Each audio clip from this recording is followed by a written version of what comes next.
नमस्कार। पहल में आप सभी का बहुत बहुत स्वागत है।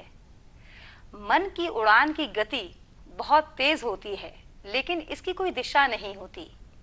इस उड़ान को सही दिशा और सही आधार देकर मंजिल तक पहुंचाना हमारा सकारात्मक रवैया दिखाता है। मुसीबतों को दरकिनार कर जो आगे बढ़ता है, वही सच्चा इंसान होता है। बिल्कुल, हमारे आसपास अधिकतर ऐसा है जो रोज घट रहा है, रोज हो रहा है, यानी रूटीन है। लेकिन कुछ ऐसा भी है जो अलग है, नया है, और समाज में जो अलग कर रहा है, नया कर रहा है, वही हमारा प्रेरणा स्रोत है।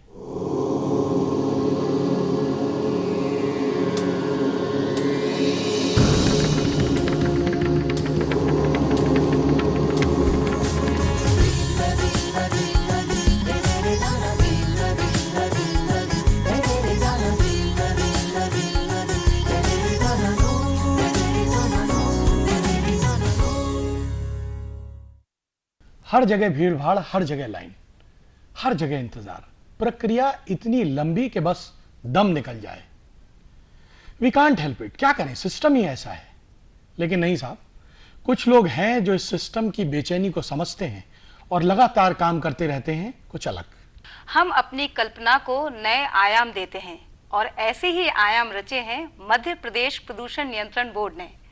उसने प्रदूषण पर तो नियंत्रण किया ही है, साथ ही लाइसेंस की लेट लतीफी पर भी नियंत्रण किया है। ये बात नई है।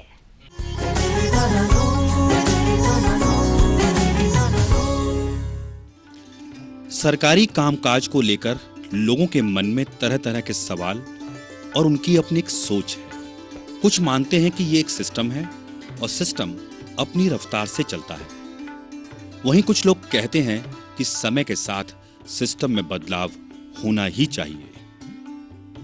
पिछले कुछ वर्षों में बहुत से संस्थानों और सरकारी कार्यालयों ने अपनी कार्यप्रणाली में बहुत से सुधार किए हैं और नवाचार करते हुए जनता को कई सुविधाएं उपलब्ध करवाई हैं। ऐसा ही अलग करके कुछ दिखाया है मध्य प्रदेश प्रदूषण नियंत्रण बोर्ड ने। औद्योगिक विकास को गति देने के लिए वो भी प्रदूषण रहित, पारदर्शी। बोर्ड ने अपने सिस्टम और कार्यप्रणाली में कुछ ऐसे नवाचार किए जो इंडस्ट्रीज को बेहद रास आ रहे हैं और औद्योगिक विकास को गति भी मिल रही है। उत्पादन शुरू करने के लिए मध्य प्रदेश प्रदूषण नियंत्रण बोर्ड से जल प्रदूषण निवारण और नियंत्रण अधिनियम 1974 और वायु अधिनियम 1981 के प्रावधानों के तहत प्रत्येक उद्योग को बोर्ड से सम्मति प्राप्त करना अनिवार्य है। सम्मति प्राप्त करने के लिए संस्था निर्धारित आवेदन पत्र, शुल्क और तकनीकी जानकारी सहित बोर्ड में जमा करना होता है। बोर्ड द्वारा आवेदन पूर्ण होने की स्थिति में अधिनियमों के प्रावधानों के अंतर्गत 120 दिनों में यानी 4 महीने में सम्मति प्रकरण पर निर्णय लिया जाता है। आवेदन संबंधी सभी प्रक्रिया अभी तक डाक के माध्यम से ही पूरी की जाती थी। इस पूरी प्रक्रिया में काफी वक्त बर्बाद हो जाता था। ऐसे में बोर्ड ने अनुमति प्रक्रिया को आसान बनाने पर विचार किया और उद्योगों के हितों को ध्यान में रखते हुए ऐसा हल निकाला जिसकी तारीफ केंद्र सरकार ने भी की और देश के योजना आयोग ने भी। तो मुझे लगा इसमें सभी टेक्निकल साइंटिफिक लोगों का इनपुट तुरंत और एक साथ नहीं मिलता। उसको हमने ट्रांसपेरेंसी में लाने के लिए कि सिस्टम ट्रांसपेरेंट हो जाए, ये प्रक्रिया अपनाई कि इंडस्ट्रीज बोर्ड में आकर प्रेजेंट करेंगे और बोर्ड के सभी साइंटिस्ट और इंजीनियर्स वहाँ उपस्थित होंगे, क्योंकि ट्रांसपेरेंसी जितनी अधिक हो, कार्य क्षमता और शक्ति उतनी ही अधिक रहती है। प्रदूषण नियंत्रण संबंधी प्रक्रिया को आसान करते हुए पूरी व्यवस्था को ऑनलाइन किया गया, जिसमें किसी भी उद्योग को भोपाल स्थित कार्यालय आने की जरूरत नहीं है। जो जहां है वहीं से अनुमति संबंधी दस्तावेज ऑनलाइन भेज देता है और इस प्रोसेस को स्वयं चेक भी कर सकता है कि इस समय उसके दस्तावेज किस स्टेज में हैं, किस अधिकारी के पास हैं। वो ये सभी चीजें ऑनलाइन चेक कर सकता है। उद्योगों को उत्पादन से जुड़ी अनुमति प्रदान करने में तेजी लाते हुए एक और बड़ा काम किया गया, जिसने उद्योगों की मुश्किलों को और आसान कर दिया। जब उद्योग शुरू करने से पहले अपने प्रकरण बोर्ड को भेजते हैं तो संस्था को उनके आवेदन के संबंध में तकनीकी प्रस्तुतिकरण के लिए व्यक्तिगत तौर पर आमंत्रित किया जाता है। यह तकनीकी प्रस्तुतिकरण हर महीने के पहले और तीसरे गुरुवार को भोपाल स्थित मंडल कार्यालय में होता है। इस प्रस्तुतिकरण में बोर्ड के अध्यक्ष, सदस्य सचिव, वरिष्ठ अधिकारी, साथ ही तकनीकी मॉनिटरिंग, खतरनाक अपशिष्ट, जल उपकर शाखा के विभाग अध्यक्ष भाग लेते हैं। जब हमने प्रेजेंटेशन शुरू किया तो सारे एक्सपर्ट्स बैठे हैं। किसी की एक्सपर्टाइज सॉलिड वेस्ट में है, किसी की लिक्विड वेस्ट में है, किसी की एयर पॉल्यूशन में है, किसी की वाटर पॉल्यूशन में है, तो सारे इनपुट्स आ रहे हैं। तो उससे प्रक्रिया में पर्यावरण के जो मुद्दे थे वो सब सामने आए, उनको हमने शर्तों में डाला, उनकी कंसेंट की शर्तों में। और इस प्रक्रिया से जो दूसरा फ़ायदा हुआ कि ट्रांसपेरेंसी आई, पारदर्शिता आई। तकनीकी प्रस्तुतिकरण उद्योग संस्था की ओर से ऐसे व्यक्ति द्वारा किया जाता है जो कि निर्णय लेने हेतु अधिकृत होते हैं, सक्षम होते हैं। निर्धारित समय पर बोर्ड और उद्योग आमने सामने बैठते हैं। उद्योगों के प्रतिनिधि अपना अपना प्रकरण प्रस्तुत करते हैं। सब कुछ बड़े ही पारदर्शी ढंग से होता है और यही इसकी सबसे बड़ी खासियत है। ये एक ऐसी प्रक्रिया है जो बहुत जटिल हो सकती है, जिसमें हम इंडस्ट्री में ये देखते हैं कि वहाँ पर क्या क्या सुविधाएं हैं और किस तरह की इंडस्ट्री आ रही है, वहाँ किस तरह का पॉल्यूशन होगा, और उस पॉल्यूशन को देखकर वहाँ पर क्या सुविधाओं की आवश्यकता है, क्या सुविधाएं होना चाहिए।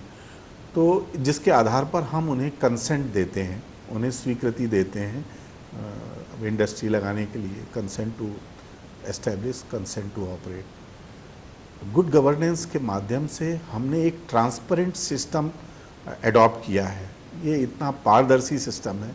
इस सिस्टम के अंतर्गत हम इंडस्ट्री को बुलाते हैं कि वो अपना केस प्रेजेंट करे और हमारे लोग उनसे क्वेश्चन आंसर करते हैं, उनसे पूछते हैं कि क्या उनके यहाँ क्या है, उन्होंने क्या व्यवस्थाएं करी हैं या फ्यूचर में क्या करने जा रहे हैं या उनकी क्या योजना है। तो इसका सामने सबके सामने डिस्कशन होता है। तो ये इतना पारदर्शी सिस्टम है, इसमें किसी तरह की भूल चूक या किसी तरह की फाउल प्ले की कोई संभावना नहीं रह जाती है। और ये अपने आप में यूनिक सिस्टम है और हमारे देश में बहुत सभी राज्यों में पॉल्यूशन कंट्रोल बोर्ड है, पर ये मध्य प्रदेश का एक अनूठा प्रयास है और पूरी तरह पारदर्शी प्रयास है। उद्योगों के प्रतिनिधि एक एक करके आते रहते हैं, सामने स्क्रीन पर प्रस्तुति देते हैं और बोर्ड अपनी आपत्तियां, सुझाव तत्काल देता रहता है। काम कितनी तेजी से होता है इसका अंदाजा इसी बात से लगाया जा सकता है कि तकनीकी प्रस्तुतिकरण समाप्त होने के बाद प्राप्त डाटा शीट को इकट्ठा कर बोर्ड की आईटी सेल द्वारा बोर्ड की वेबसाइट पर स्कैन कर एक दिन के भीतर ही प्रदर्शित कर दिया जाता है। इस पूरी प्रक्रिया को जिस तरह से बोर्ड द्वारा लागू किया गया है वो पूरे देश में अपनी तरह का पहला प्रयोग है और जिसकी तारीफ चारों तरफ हो रही है। ये रियली ये इतना इनोवेटिव और नेशनली इनोवेशन है इस टेक्नोलॉजी में। जहाँ तक लाइसेंस की प्रक्रिया है ये बाबूराज टाइप का माना जाता था और एक ऑफिसर या एक इंडस्ट्री वाला आएगा, किसी एक ऑफिसर से मिलेगा या उससे। यहाँ आप देखेंगे दोनों डिसीजन मेकर आमने सामने होते हैं। बोर्ड का चेयरमैन है, दूसरी तरफ आपको इंडस्ट्री का जो डिसीजन मेकिंग अथॉरिटी है वो रहती है। उनके बीच में आमने सामने चर्चा होती है और जो इश्यूज ऑफिसर को कहने होते हैं, वन टाइम क्वेरी है, इसमें बार बार हमें किसी प्रकार की जानकारी मांगने की आवश्यकता नहीं होती और इससे इंडस्ट्री के साथ साथ में बोर्ड की प्रक्रिया में भी डिसीजन मेकिंग में बहुत स्ट्रेंथनिंग हुई है और स्ट्रांग हुई है हमारी डिसीजन मेकिंग। 16 हफ्ते का एक लेजिटिमेट टाइम होता है। जिस किसी ने हमारे यहाँ अप्लाई किया तो उसके निस्तारण के लिए 16 हफ्ते का टाइम दिया गया है लीगली कि 16 हफ्ते में हमें उसकी फाइल का, उसके आवेदन का निस्तारण करना है। परंतु इस प्रक्रिया से हम 4 से 6 हफ्ते के अंदर किसी भी इंडस्ट्री के आवेदन को हम फाइनल कर देते हैं। आज ये पूरा प्रोसेस बेहद पारदर्शी और त्वरित है। 4 महीने का काम 30 से 40 दिनों में खत्म कर लिया जाता है। लाइसेंस राज लेट लतीफी जैसे जुमलों से उद्योगों को राहत मिली है।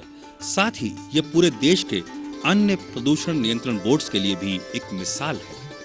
हमें यहाँ पे मध्य प्रदेश पोल्यूशन बोर्ड में आना और प्रेजेंटेशन करना काफ़ी अच्छा लगता है और बहुत कोऑपरेटिव लोग हैं। हमने देखा ये Madhya Pradesh pollution control board ने एक यूनिक विधान अपनाया है, जिसमें सारे ऑफिसर लोग एक साथ बैठ के जिनको हम लोग प्रेजेंटेशन दे देंगे, जिसमें उनके सबकी क्वेरी एक ही साथ एक ही प्लेटफॉर्म पे निकल के आ रही है, ताकि हम लोग अक्रॉस द टेबल हम लोग जवाब दे दें और जो भी क्वेश्चन क्वेरीज रहेगा हम लोग सोल्यूशन दे देंगे उसको। दिस इज़ अ वेरी मतलब इसको बहुत ही ज़्यादा इनोवेटिव, काफ़ी यूनिक है, काफ़ी ट्रांसपेरेंट है। इसमें एक दूसरे को समझने का भी बात है और पोल्यूशन कंट्रोल बोर्ड के मेंबर्स की काफ़ी एडवाइस होती है कि करेक्शन, इम्प्रूवमेंट एंड एडवांसमेंट के लिए ये बहुत ही अच्छे कारीगर साबित होंगे और ये एक अच्छा इनिशिएटिव, ये आगे भी बहुत अच्छा काम देंगे। नई सोच और बेहतर दूरदृष्टि के चलते बोर्ड के प्रति उद्योगों की आस्था बढ़ी है, तो वहीं पूरे देश में मध्य प्रदेश प्रदूषण नियंत्रण बोर्ड की साख भी बढ़ी है। ये एक ऐसा अनुकरणीय उदाहरण है जिसे पूरे देश में लागू किया जाए तो कहना ही क्या।